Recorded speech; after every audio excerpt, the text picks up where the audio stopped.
Good morning class 10th। आज जो अपना लेक्चर है फिर से इसी चैप्टर से रिलेटेड है, नेचुरल रिसोर्स। आज जो हेडिंग है वो आपकी रिलेटेड है फॉरेस्ट एंड वाइल्ड लाइफ से। फॉरेस्ट और वाइल्ड लाइफ की बात करें तो ये भी अपने आप में बहुत बड़े रिसोर्स हैं, या हम कह सकते हैं ये संसाधन है। क्या है? संसाधन है। संसाधन ऐसे ऊर्जा के ऐसे स्रोत हैं जो कि बहुत इम्पोर्टेंसी रखती है, ये हमारी जो लाइफ है उसमें बहुत बड़ी इम्पोर्टेंसी रखते हैं गाइस। इसलिए कह सकते हैं कि forest are considered to be very important resource and they have been fulfill our needs.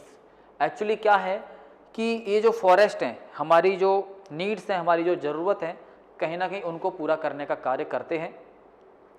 तो जनरली मीनिंग ऑफ फॉरेस्ट की बात करें या मीनिंग की बात करें,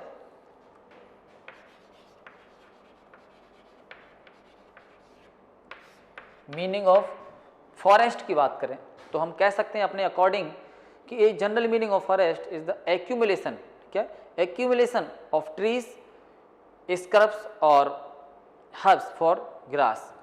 कहने का मतलब एक तरीके से जो फॉरेस्ट है वो एक्यूमुलेट करता है किन चीज़ों को? ट्रीज को, स्क्रब्स को और हर्ब्स को, और हर्ब्स ऑफ ग्रास मतलब विभिन्न तरीके की जो ग्रास है, घास है, उसको एक तरीके से क्या करता है?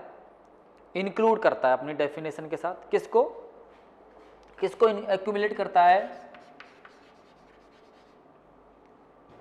एक्यूमुलेट करता है,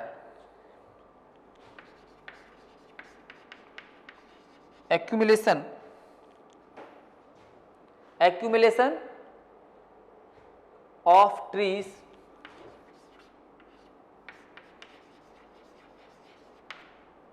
साथ में एक तरीके से स्क्रब,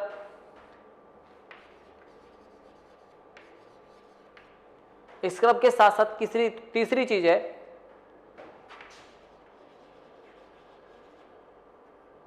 हीप्स ऑफ ग्रास। किस चीज को बताने का कार्य करता है? सबसे पहले ये ट्रीज को, दूसरा स्क्रब्स को और तीसरा हीप्स ऑफ ग्रास। मतलब फॉरेस्ट की एकदम डेफिनेशन करेंगे, यदि हम इस रिसोर्सेज की इंपॉर्टेंसी की बात करेंगे तो ये क्या करता है? फुलफिल आवर नीड्स, हमारी जरूरतों को पूरा करता है। Basis of grass, basis of trees and basis of scrubs, तीनों को मिला के ये क्या करता है? Fulfill our needs.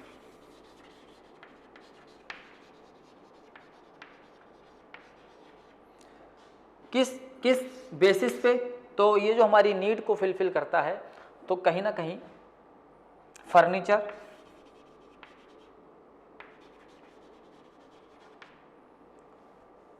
Medicine, fodder,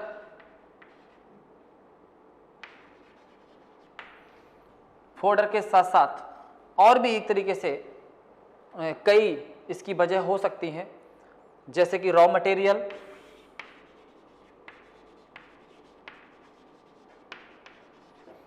guys.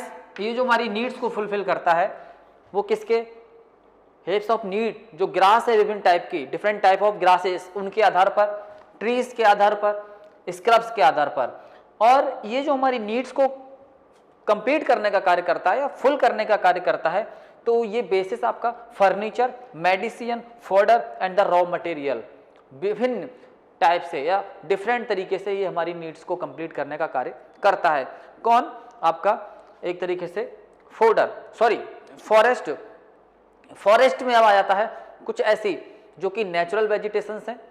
Natural vegetations की बात करें तो ये कुछ ट्रीज आ जाते हैं, स्क्रब्स आ जाते हैं और हेप्स ऑफ ग्रास आ जाते हैं। बट एक्चुअल एकदम फॉरेस्ट की बात करें तो ये कंसिडर्ड करता है वेरी इंपॉर्टेंट रिसोर्स के रूप में, and they fulfil our needs, ये हमारी जो जरूरत है उनको पूरा करने का कार्य करता है गाइस। तो ये किससे सब हमारी बहुत सी जो जरूरतें हैं कहाँ से पूरी होती हैं? कहीं ना कहीं आपकी फॉरेस्ट से होती हैं। और जो हमारी आज एक तरीके से कह सकते हो कि हेडिंग है जो, वो है forest and wild life resource. क्या है?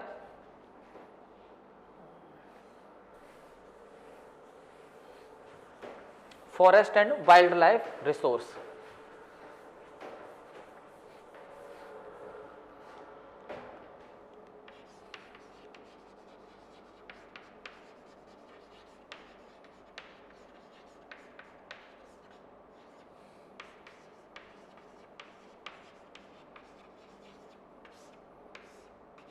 Forest and wild life resource, इसके माध्यम से ये क्या करता है इसके माध्यम से इंसान क्या करता है, अपनी नीड्स को फुलफिल करने का कार्य करता है, जो मैंने अभी बताया। फॉरेस्ट जो कि कुछ इसमें नेचुरल वेजिटेशंस आ जाती हैं, जिसमें मैंने आपको बताया कुछ ट्रीज हैं, स्क्रब्स हैं, और कुछ आपके जो है हेप्स में, हेप्स जो कि एक तरीके से टाइप ऑफ ग्रासेस ही हैं, कह सकते हो विभिन्न टाइप की, इन सब के द्वारा हमारी नीड्स को फुलफिल किया जाता है। अब आता है क्लासिफिकेशन ऑफ फॉरेस्ट, कि भाई फॉरेस्ट को जो जंगल है उसको किस तरीके से क्लासीफाई करते हैं।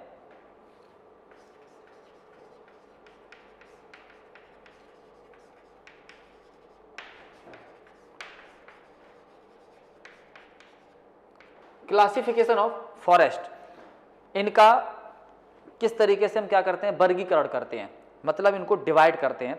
तो गाइस इसको जो है डिवाइड हम जो करते हैं अकॉर्डिंग टू एडमिनिस्ट्रेशन करते हैं, अकॉर्डिंग टू एडमिनिस्ट्रेशन। प्रशासन ने क्या किया है, इसको अपने अनुसार वर्गीकरण करने का कार्य किया है, मतलब डिवाइड करने का कार्य किया है।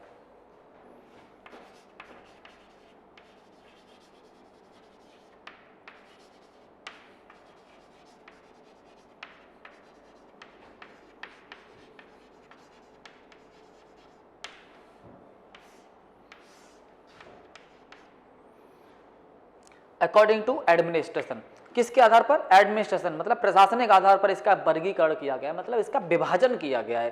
तो सबसे पहले जो आपका विभाजन है वो है रिजर्व फॉरेस्ट के नाम से। किस नाम से, सबसे पहले रिजर्व फॉरेस्ट। तो सबसे पहले हम देखते हैं रिजर्व फॉरेस्ट।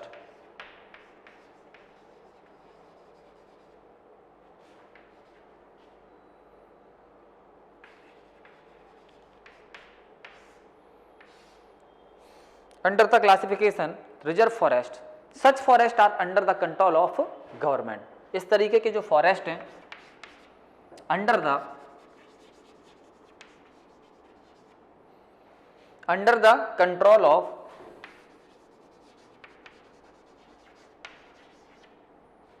गवर्नमेंट, किसके अंडर में आते हैं ये, इस तरह की जो जंगल हैं वो जो है पूरी तरीके से किसके अंडर में आते हैं, रिजर्व जो फॉरेस्ट होते हैं कहीं ना कहीं अकॉर्डिंग टू एडमिनिस्ट्रेशन, रिजर्व जो फॉरेस्ट होते हैं वो under the control of government, मतलब कहीं ना कहीं प्रशासन के अंडर में आते हैं, सरकार के कंट्रोल में आते हैं। एंड डायरेक्टली रिस्ट्रिक्शन ऑफ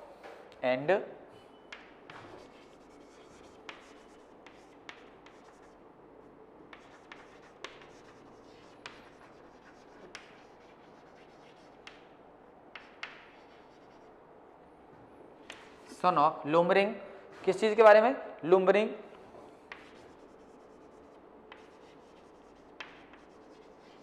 लूमरिंग के साथ साथ आप कह सकते हो collection of woods,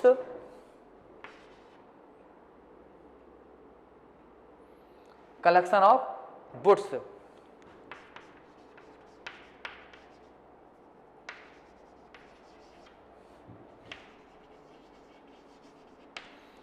collection of woods के साथ साथ है फॉर पॉस्चरिंग,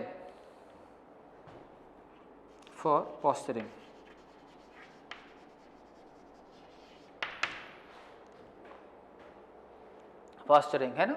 तो गाइस ये क्या है, एक तरीके से रिजर्व फॉरेस्ट के अंतर्गत under the forest are control by the government and directly restriction of the lumbering, मतलब सबसे पहले एक तरीके से लकड़ी काटना एक तरीके से पूरी तरीके से रिस्ट्रिक्ट होता है, मतलब मना होता है। आप इस तरह के जंगल में किसी भी तरीके से लकड़ियों को काट नहीं सकते।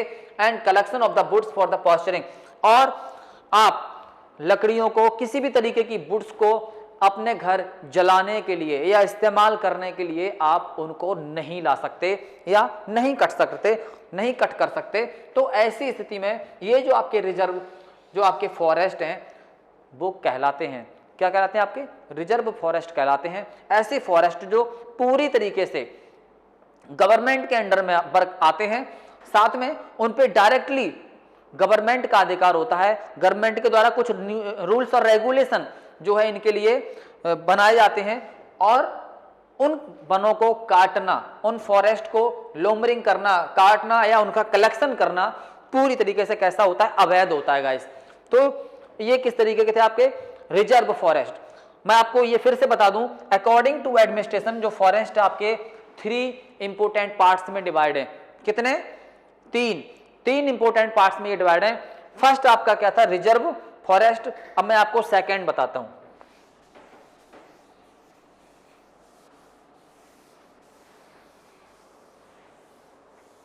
According to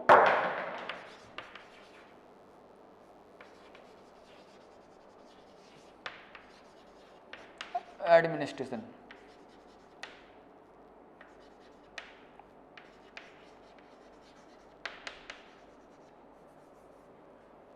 according to administration सबसे पहले आपका था रिजर्व फॉरेस्ट।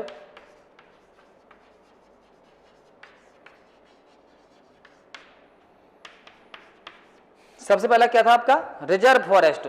सेकंड आपका प्रोटेक्टिव फॉरेस्ट। कौन सा है आपका? प्रोटेक्टिव।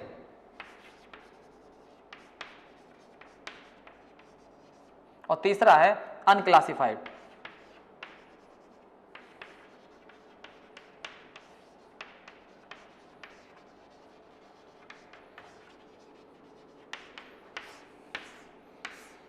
फर्स्ट वाले को आपने समझ लिया होगा। Such forest under the control of government and directly restriction on lumbering and the collection of woods for the pasturing. This is the definition. Yeah, this is the main definition of reserve forest. या हम कह सकते हो ये एक तरीके से reserve forest को पहचानने का एक मीडियम है कि ऐसे फॉरेस्ट जो directly under control of government आते हैं, इनमें लकड़ियों को काटना या उनको इकट्ठा करना पूरी तरीके से गैर कानूनी है। सेकंड आपका आता है प्रोटेक्टिव फॉर, जो आपके forest. These forest are looked after by the administration. These forest are looked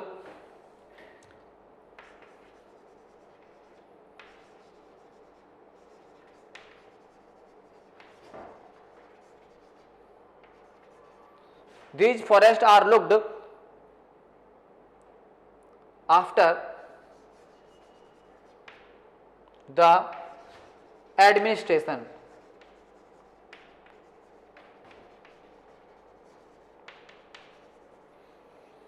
प्रशासन के बाद इनकी जो एक तरीके से मतलब प्रशासन के बाद इनका जो एक तरीके से देखा जाए तो कहीं ना कहीं इनकी जो देखभाल का काम जो होता है वो किसका होता है? लोकल पीपुल का है। किसका होता है? लोकल पीपुल का कार्य होता है इनको देखना। किसका कार्य होता है गाइस? लोकल पीपुल का होता है। Local people are permitted to the collect the would.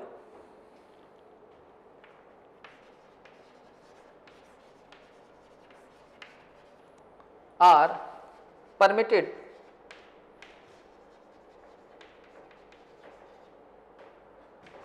to collect the wood.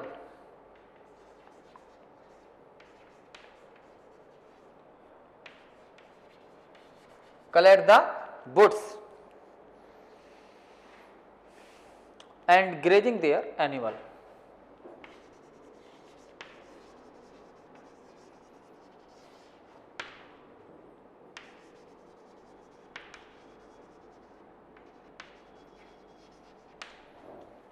अच्छा, इनका मतलब क्या होता है? दीज टाइप जो फॉरेस्ट होते हैं एक तरीके से एडमिनिस्ट्रेशन के बाद इनका नंबर आता है और इसके अंतर्गत क्या है? लोकल पीपुल ही इसको क्या करते हैं? इसकी देखभाल करने का कार्य करते हैं। साथ में ये जो लोकल पीपल होते हैं वो इसमें परमिटेड होते हैं किसके लिए? Collect to the woods and grazing their animal, कि यहाँ से लकड़ियों को वो इकट्ठा कर सकते हैं, साथ में अपने जो जानवर हैं उनको भी चराने का कार्य कर सकते हैं, but without causing any harm to the trees, but without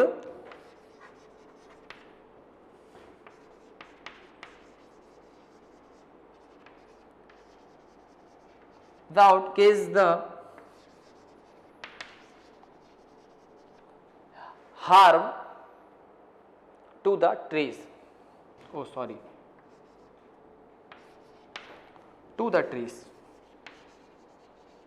मतलब वो लकड़ियों को कलेक्ट भी कर सकते हैं, साथ में अपने जानवरों को चरा भी सकते हैं, बट इनके लिए एक क्या चीज़ है?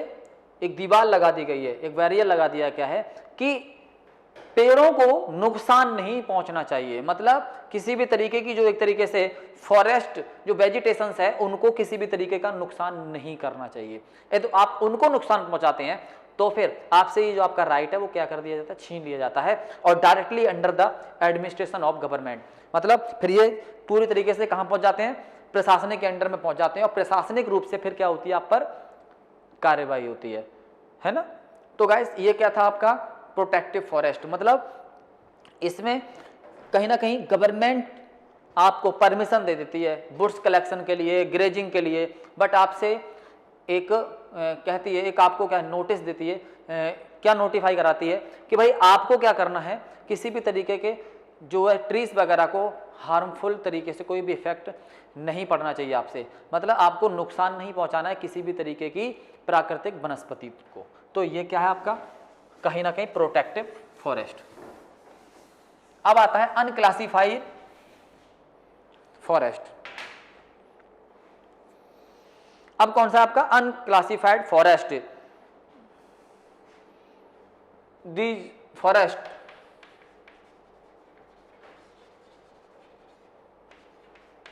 are still, these forests are still not classified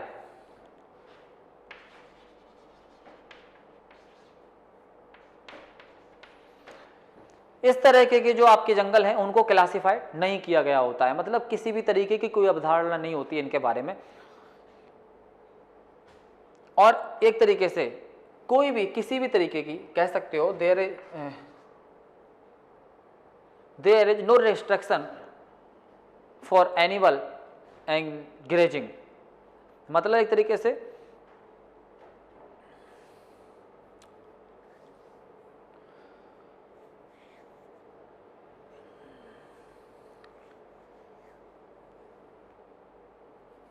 फिर से एक बार देख लेते हैं, जो अनक्लासिफाइड एक तरीके से फॉरेस्ट होते हैं, तो ये जो फॉरेस्ट आपके होते हैं एक तरीके से इनको क्लासिफाइड नहीं किया गया होता है। फिर आपका फिर आगे इसमें कहा गया है कि there is no restriction on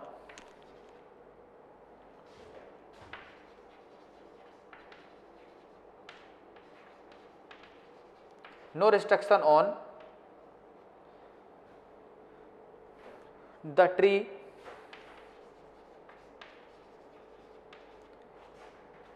on the tree felling FELLING felling and grazing the animal or animal grazing।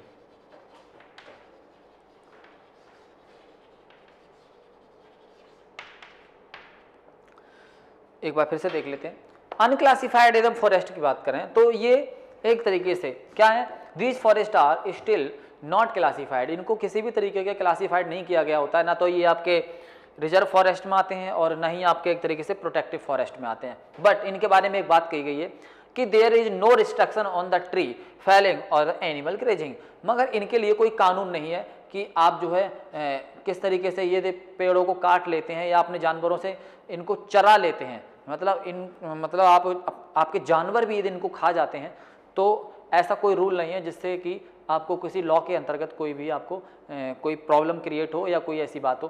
तो ये क्या है आपके अनक्लासिफाइड फॉरेस्ट होते हैं जिन पे कानूनी रूप से कोई ऐसा रूल रेगुलेशन वर्क नहीं करता है, बट जो है इनका भी आपको क्या करना होता है, रेस्पेक्ट करना चाहिए, क्योंकि आपको पता है कि कहीं ना कहीं जो आपके फॉरेस्ट हैं वो ऑक्सीजन को क्या करते हैं, इंक्रीज करने का कार्य करते हैं, प्रोड्यूस करते हैं ऑक्सीजन, और जो ऑक्सीजन को प्रोड्यूस करता हो कहीं ना कहीं वो हमारे रेस्पेक्ट के काबिल है, हमें उसका रेस्पेक्ट करना ही चाहिए गाइस। तो नेक्स्ट हम देखते हैं, इसी में एक हेडिंग है और उसके अनुसार आपका अब देखते हैं कि classification according to ownership administration और management.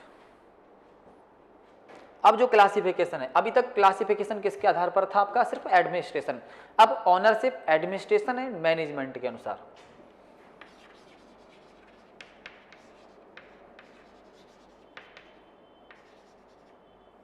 Classification of forest according to ownership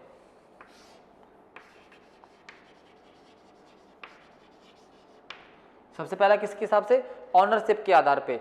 दूसरा आपका administration and management,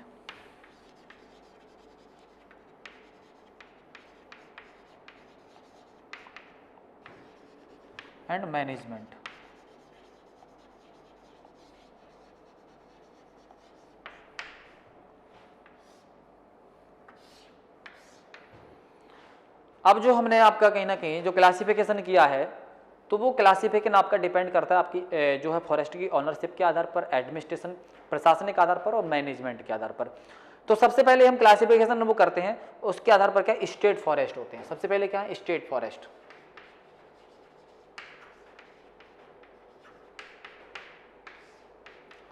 first of all क्या है आपका स्टेट फॉरेस्ट। तो स्टेट फॉरेस्ट क्या होते हैं, कंट्रोल, और देखा जाए तो ये जो कंट्रोल होता है एक तरीके से किसका होता है, आपका गवर्नमेंट का होता है। किसका होता है कंट्रोल, जो एक तरीके से मोस्टली गवर्नमेंट का होता है। और मोस्ट ऑफ द जो फॉरेस्ट होते हैं country fall under this category, मतलब ज़्यादातर जो आपके फॉरेस्ट होते हैं इस कैटेगरी के आसपास ही होते हैं। मतलब कंट्रोल किसका होता है, स्टेट और central administration.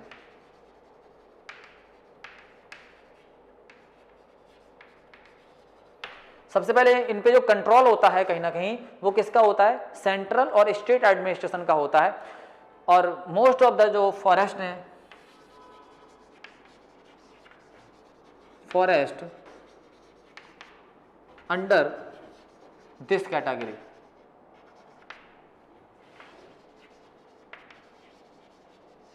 Under this category, ज़्यादातर जो आपके फॉरेस्ट हैं वो इस कैटेगरी के अंडर आते हैं। दूसरा फिर आपका है कम्युनल या कम्युनल फॉरेस्ट या कम्युनिटी फॉरेस्ट।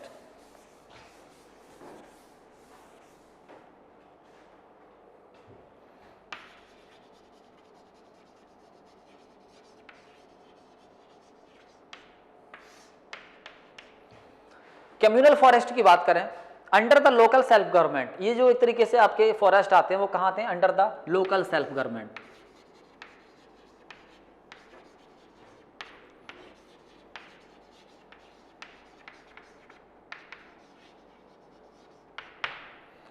ये किसके अंडर में आते हैं, लोकल सेल्फ गवर्नमेंट के अंतर्गत आते हैं। छोटी जो एक तरीके से कह सकते हो जैसे कि छोटे इंस्टीट्यूशन होते हैं, जैसे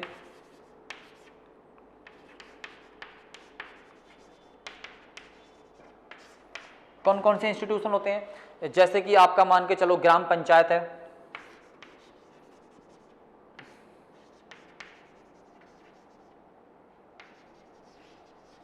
डिस्ट्रिक्ट पंचायत है,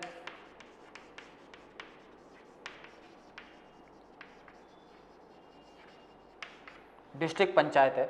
तो ये एक तरीके से क्या है आपका, साथ में कह सकते हो म्यूनिसिपलिटी भी इसी के अंतर्गत आ जाती है, कई आ जाती हैं एक तरीके से। और तो ये एक तरीके से क्या है आपका, इस तरीके के जो है फॉरेस्ट होते हैं जो लोकल सेल्फ गवर्नमेंट के अंदर में आते हैं, जैसे कि आपका ग्राम पंचायत है, डिस्ट्रिक्ट पंचायत है, म्यूनिसिपैलिटी है। और इनको क्या करती हैं, ये एक तरीके से आपके कंट्रोल करती हैं, इस टाइप के जो फॉरेस्ट है उसको कंट्रोल करने का कार्य करती हैं। तो अब नेक्स्ट आपका आ जाता है कम्यून, जो तीसरा आपका आ जाता है वो है आपका private forest.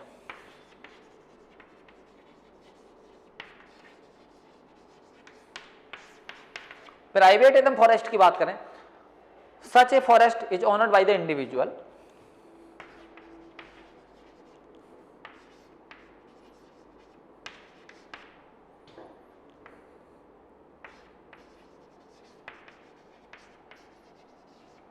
Individual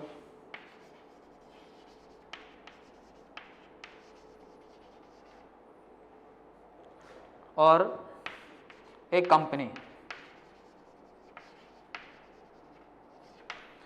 in forest पे या तो किसी इंडिविजुअल पर्सन का अधिकार होता है या फिर किसी कंपनी या ऑर्गेनाइजेशन का अधिकार होता है।